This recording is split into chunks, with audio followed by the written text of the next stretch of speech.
Welcome everyone. Today we have a new updated tier list guide for patch 1.1 and also patch 1.2. As you can see behind me, two of the tier lists has been updated. And over here we have a number of new meta teams with Jendo, with Zhuyuan, Qingyi, and also with Ellen. There's also a lot of alternative themes that is appearing with Jendo. So she is actually quite flexible, which we'll go through on the second part with those variety teams. We'll also go through the available pets for those particular teams and which of the pets you can be focusing and which of the characters will be rising on the next banner with patch 1.2. With Burnice and also Caesar, a lot of characters will become stronger because of their fractions and also special abilities. Now, before we dive into today's video, I would like to say a special happy birthday shout out to Matt, our Dragonus. Oh, I can't pronounce the name. Is it Dragonus? So this is actually from his friend Joe, who actually messaged me saying he wanted a special shout out and also a happy birthday message for one of our viewers who actually watches our video for a long time. So happy birthday, Matt, and hopefully you have better luck than me in getting those characters and also winning 50-50. So coming over to the updated tier list, as you guys can see, Pride and GG and also Mobilitix have updated the tier list. Let's briefly go through the tier list, and what we can see is the new character Jendo and also the new A rank character Seth is on the top of the tier list. We can also see character like Grace and also Collider, which enable teams to have better stun or better anomaly damage on the top of the tier list. As a better summary, you can see characters like Ellen, Zhuyuan, Qingyi, and also Jendo is on the top of the tier list. The reason we have Qingyi and also Lycan on the top of the tier list is because they are the enablers for the stunning characters for the DPS characters like Ellen and also Zhuyuan.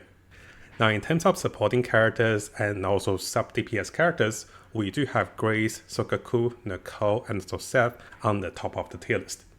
One of the reasons we have Soldier 11 and also Collider higher on the tier list because they run well in a fire-based team. They also enable future characters that will be coming in patch 1.2. And this is with Burnice and also with Caesar King in patch 1.2. Now we do have notes over here about those two characters, including their fractions, the elements, and also the roles of those characters. Now both of those 1.2 characters will be coming from South of Clayton. And those characters, together with Piper and also Grace, will enable a lot of more characters in patch 1.2.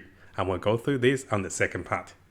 Now, for those of you guys that enjoys additional reading and also the reasons behind the ranking of those characters, I'll have the links available for you guys to have a look at the details of those characters and the reasons behind it and the best team comes for those characters. Now over here, I have made my own custom-made tier list, but notice that I'm not ranking the characters directly, but I'm ranking a team of characters. So at the moment, the top of the team will definitely be a team consists of Jendo and also Seth. There's a lot more other characters that we can go with Seth and also Jendo, but at the moment, I do think it is quite popular to go with Grace as the S rank anomaly character that enables disorder damage and also enables faster anomaly recharge for Jen over here. Because Grace have a quite low field time, we can run Gem majority on the field and quick swap into Seth and then into another character to provide them with additional anomaly damage. The second highest ranking of the team will definitely be Zhuyuan, Qingyi, and also Nicole. This is a very straightforward team because we have two limited banner characters.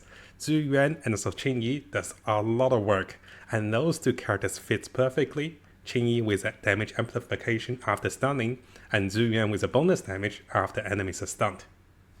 Now I'm sure you guys might have noticed, the Ellen original Meta 1.0 team is actually falling off a little bit. This is to be expected because Ellen herself is one of the first limited banner character. The developers will be making new characters and slowly replacing her. And Lycan is a great character. He's a great stunner, enabler, bonus damage for ice damage, and also decent stunning damage. But because he's a standard banner character, likely we're expecting this particular team to slowly fade away, and they will start to lose power levels. They may be characters that is resilient to ice damage, and also they may be characters that is resilient to single damage element. So you can see most of the other teams, we have two forms of damage, with electric, with ether, with electric, and also with physical damage. Now finally, on my tier list, two of the characters that is going to be noticeable and also playable with the Gendal team is going to be Lucy and also Piper. Lucy and also Seth can enable a quick swap of characters to go back into Gendal to enable her to come back to the field with additional buffs.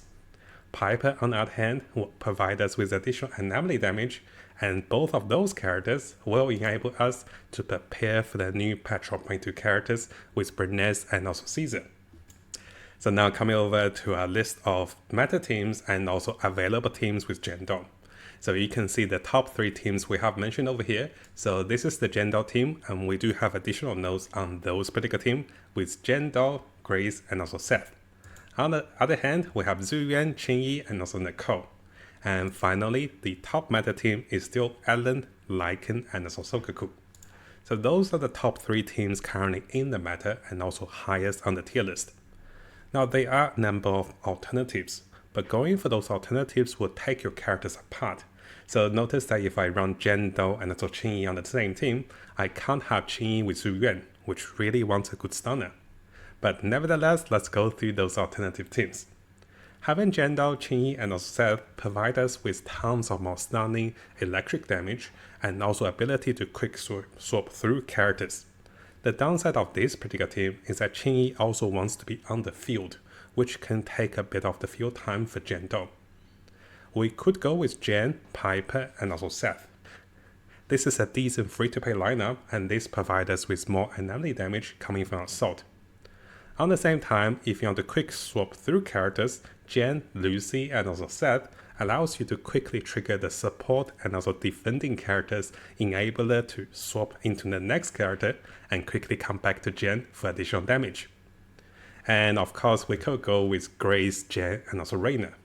This is an alternative compared to Seth, and instead of getting anomaly damage bonus, you're actually getting additional electric damage, bonus penetration, which will enable both of those characters to deal even higher damage with Disorder and also Assault damage. Now in terms of more direct physical damage and also assault damage, going with Jen and also Necromancer can also work. I have had viewers that tested this particular comp with a stronger Necromancer, and the result is actually pretty decent. The only downside is, if enemies are more physical resilient, then this team will slowly fall off. And of course, you can go with the ultimate 3 physical character team with Jen, Necromancer, and also Piper. Now in terms of the pets, there's a lot of debates which pets you should be using. If you are running with Jen or any of the fraction of characters like Qingyi and also Zuyuan, going with Officer Chu is actually not bad. This will enable you to deal some decent physical damage. If you want the highest physical anomaly damage, going with Benvolva is also decent, and because this pet does the most anomaly physical damage. And vice versa, if you're doing ether damage or ice damage, going with Reasonable and also Sharkpool is very decent for those other 2 teams with Zuyuan and also with Ellen. So as a summary of today's video, the notable characters that is on the rise for the tier list, especially with bonus anomaly damage for Burnice, who is also an anomaly character, is going to be Seth. Seth is going to slowly go up on the tier list, and I do believe very soon Seth might even go higher together with those top meta support. Simply because Seth has so much utility and he doesn't have much field time. He can provide a shield, and bonus anomaly damage is going to be very favorable for more anomaly characters to come. And this also works wonderfully well with Grace, which enables Jen to have 1 anomaly character and also receive the bonus damage coming from Seth. Now you have noticed that there is a number of team comps that can run with Lucy and also Piper. So you can see a rise in usage of Lucy and Piper. And if you're planning to have some free-to-play characters for the next banner with Caesar King and also with Burnice, this is definitely a good investment. And I have just gotten my first Piper. So what I'm planning to do is I'm planning to save up for some resource for potentially 1 to 3 characters for a new team for patch 1.2. And I'll keep you guys updated after the live stream once if we see the details for those characters and which of the characters you should be saving and also skipping. Now finally, we have noticed a rise in usage of Necromancer and also Rainer with Gendal and also with additional physical lineups. I won't say those are gonna be the best character at the moment, because Seth and also Grace seems to be a much better balance of team with Jindal. But nevertheless guys, a lot of players have reported a lot of success using those two characters. And we might see a rise of those characters in the future as well, with new characters with Caesar with physical damage and also with additional fire damage coming from Burnice. Now in the future, I'm also planning to update the tier list for the bamboos. We have had a lot of free resources to summon those bamboos, and once we have the updated tier list for the bamboos and also even the weapons, I'll let you guys know as well. So let us know in the comments below, what do you guys think about those new characters? And which of the 3 limited banner meta teams are you currently running, or which of the teams do you think is going to be the strongest? For me personally, I really like the Qingyi and also Zhu Yuan team, but I can see a big shift towards the Jindal team because she does some incredible numbers with assault damage with over 400,000 each time you trigger assault. Now similar to all of the videos, if you want to follow the notes, those will be available in the links below. And if you find my videos helpful and you want to see more future videos for ZZZ and also other games to come, make sure you subscribe to the channel and keep the notification on for the latest content.